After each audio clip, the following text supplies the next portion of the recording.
Well,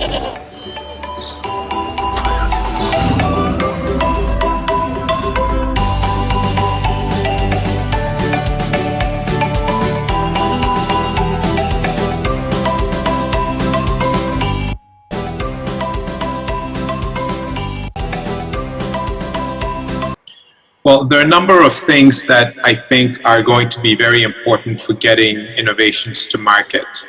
And these are things that we are working on at Ashesi University, and I know that other universities are working on them as well. So the first thing is making sure that we have IP policies at our institutions that give intellectual property rights to the creators of that intellectual property. So in our view, the faculty and the students who come up with innovations should be motivated as much as possible to take those innovations to market or to sell that IP to companies that can take them to market. And without that IP sort of foundation, we all have this phenomenon that's happening where students and faculty do projects, they invent IP because they don't feel like they have ownership of it. It just ends up on a shelf somewhere or in storage somewhere. So that's the first thing. The second thing is, and by the way, I should say that Ashesi University has made a decision that all of the IP will go to the creators and not even to the university, because we want to maximize that incentive for them to actually go to market. And that's a decision that we've made, that we've seen has worked well in places like the University of Waterloo in Canada. The second thing that needs to happen is that we need to have faculty and students really understand what the needs are in the market. So they should be coming up with designs and technology and intellectual property that have meaning in the economies in which they're operating. And that you can get that meaning either by engaging with the private sector and understanding what the private sector is concerned about, engaging with customers to understand what the gaps are that need to be filled, and generally looking at problems, looking for problems that need to be solved. One way that we do this at Ashesi is, we have one of the first courses that students take at the university is a course in design thinking.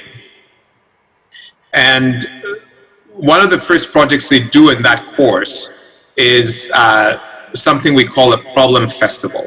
So we send students out to go into community, to go out into the economy and identify problems that are worth solving. And they're not supposed to come up with any solutions at all. Just look at problems, understand those problems, and understand what the gaps are. So somehow getting faculty and students to really understand that the first step to creating new intellectual property should be to do things that are desirable in the economy. And one of the ways to do that is understand what the problems are.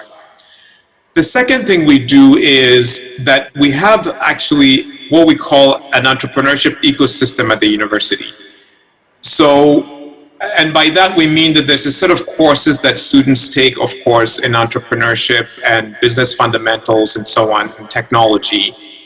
But we also have a design lab where students can, outside the classroom, outside of their coursework, when they come up with ideas, they can go to the D lab and go prototype the solutions to those ideas and go through the brainstorming process and all of that. And that's open to them throughout their 4 years at the university.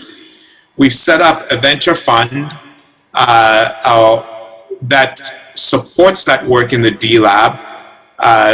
And that's really grants to students and faculty so that they can actually do prototypes and experiment and iterate. And then at the end of the 4 years of an undergraduate education, students will do a capstone project, they'll do an entrepreneurship project, and some of those will be selected to enter into the university's business incubator, where again, they're getting investment funding to actually try and make a go of getting this product out into the market. And so that's the other thing that we have to do. And then finally, I think that we need to get a lot more intentional about making sure that the educational system that we're running across the continent is steeped in the context of Africa.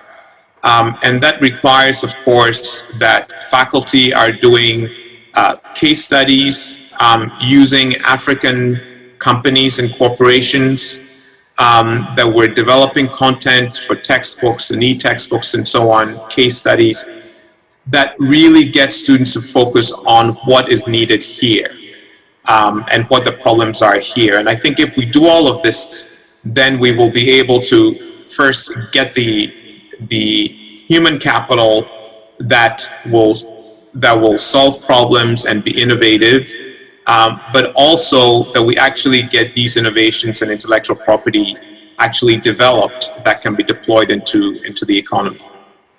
Patrick, you have alluded to it, but I just want you to be specific here. What does the young graduate 2021 and beyond need to have to succeed?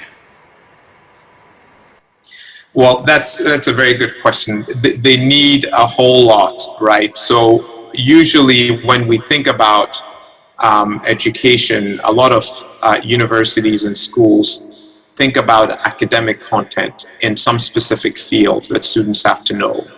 But actually, that is just the minimum of what they need.